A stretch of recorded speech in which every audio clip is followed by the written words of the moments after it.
Assalamualaikum warahmatullahi wabarakatuh. Perkenalkan, nama saya Jali Harahap, NIM 0104203130, jurusan Manajemen Dakwah, mata kuliah Hadis Tematik, dosen pengampu Bapak Haji Muhammad Iqbal Abdul Muin LCMA. Di sini saya akan menjelaskan 5 poin tentang hadis tematik manajemen dakwah. Yang pertama, takwa dan pergaulan yang baik. Yang A, takwa. Bagi umat Islam, ketakwaan yang menjadi sifat yang wajib dimiliki.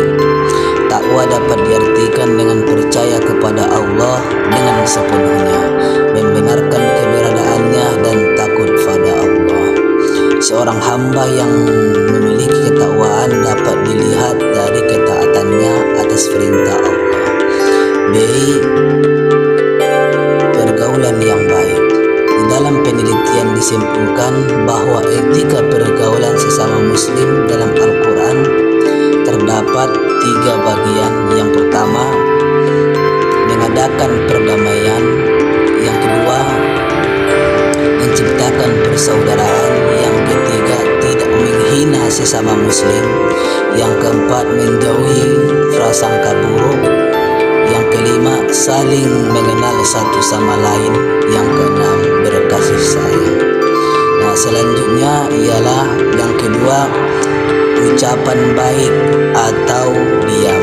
Nah, hal ini dijelaskan dalam sabda Nabi, A'udzubillahi minasyaitonirrajim, man kana yu'minuna billahi wal yawmil akhir falyaqul khairan aw liyasmut. Barang siapa yang beriman kepada Allah dan hari akhir, hendaklah dia berkata baik atau diam. Hadis riwayat Bukhari.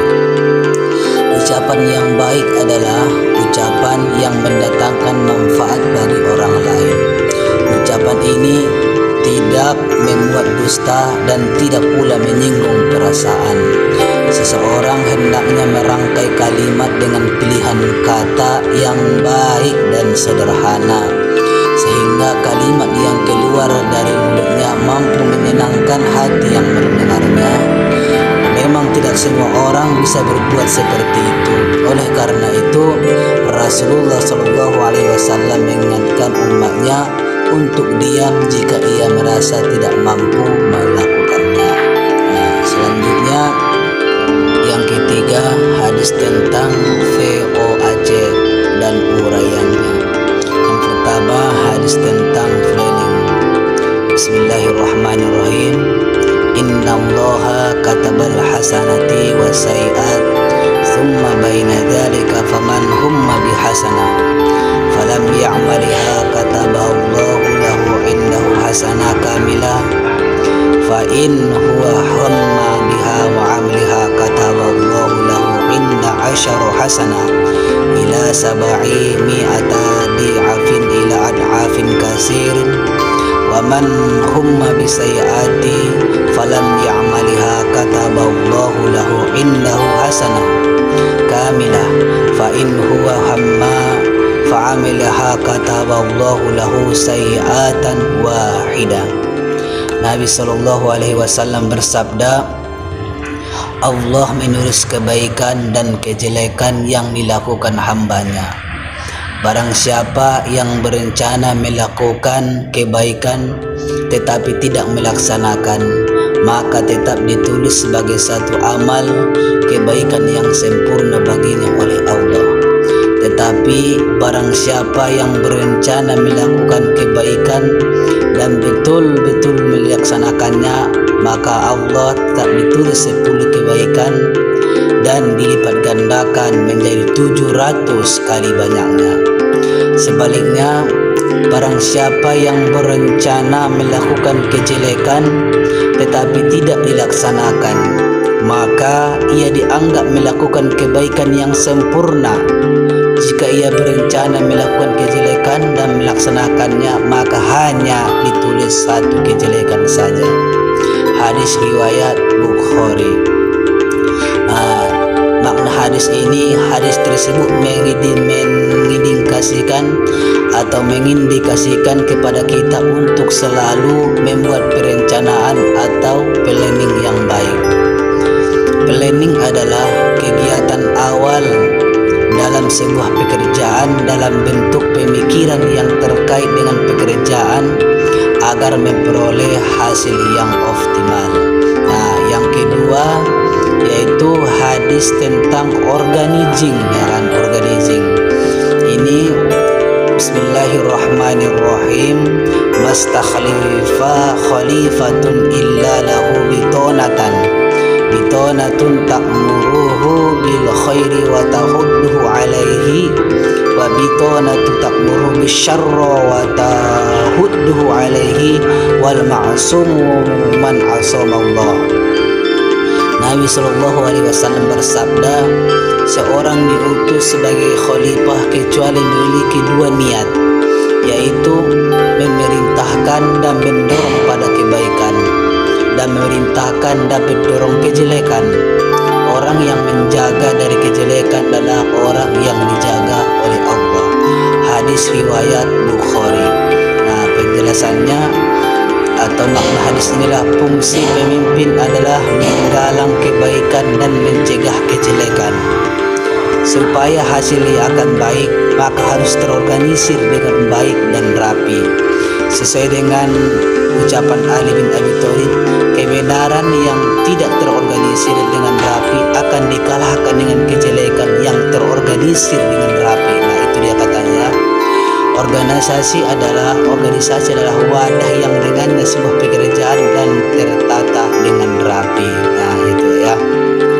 Nah, yang selanjutnya adalah hadis tentang actuating atau action. Nah, hadisnya sebagai berikut. Man dalla ala khairin falahu mislu ajri fa'ilih. Barang siapa yang menunjukkan kepada kebaikan, baginya semisal pahala yang mengerjakan kebaikan tersebut. Nah, maknanya dalam sebuah organisasi harus ada yang bertugas mengarahkan. Nah, pahala bagi yang mengarahkan kebaikan itu sama dengan pelaksana kebaikan itu. Nah, hadis di atas memotivasi kita untuk selalu saling mengarahkan. Nah, artinya saling menasihat ya.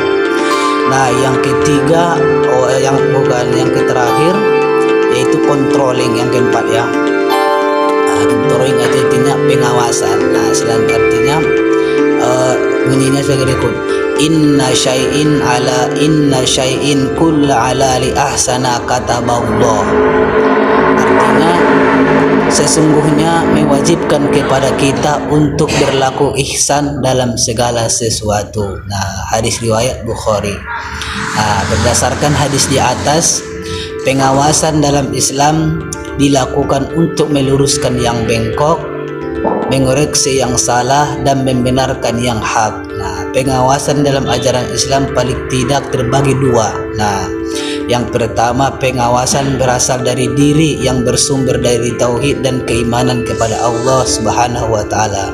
Nah, orang yang yakin bahwa Allah pasti mengawasi hambanya, maka orang itu akan bertindak hati-hati. Ketika dia sendiri, dia yakin Allah yang kedua. Nah, ketika dia berdua, dia yakin Allah yang ketiga. Nah, ya. Nah, itu dia tadi tentang hadis VOAC yang ketiga. Nah, selanjutnya yang keempat yaitu keutamaan malu. Nah, sifat malu adalah salah satu sifat terpuji yang memiliki banyak keutamaan dalam Islam. Kendati pun sifat ini identik dengan kaum Hawa, namun bukan berarti kaum Adam menjauhi sifat ini ya. Justru sifat ini adalah merupakan sifat mulia Rasulullah Shallallahu Alaihi Wasallam. Nah, apa saja keutamaan malu ini? Yang pertama, sifat malu adalah cabang keimanan. Nah, yang kedua, sifat malu tidak mendatangkan kecuali kebaikan. Nah, yang ketiga, sifat malu diantara sifat yang dicintai oleh Allah. Yang keempat, sifat malu menghiasi segala sesuatu. Nah, yang kelima, sifat malu adalah perangai dan karakter Islam. Nah, yang selanjutnya yang kelima Yang terakhir yaitu larangan berbuat zolim. Di antara sifat buruk adalah perbuatan zolim. Terkait dengan perbuatan zolim, Islam melarang keras bahkan mengharamkan umatnya menjadi orang zolim. Pada dasarnya, zolim adalah meletakkan sesuatu tidak pada tempatnya atau di luar koridor kebenaran. Kezaliman adalah perkara berbahaya yang tidak bisa diremehkan.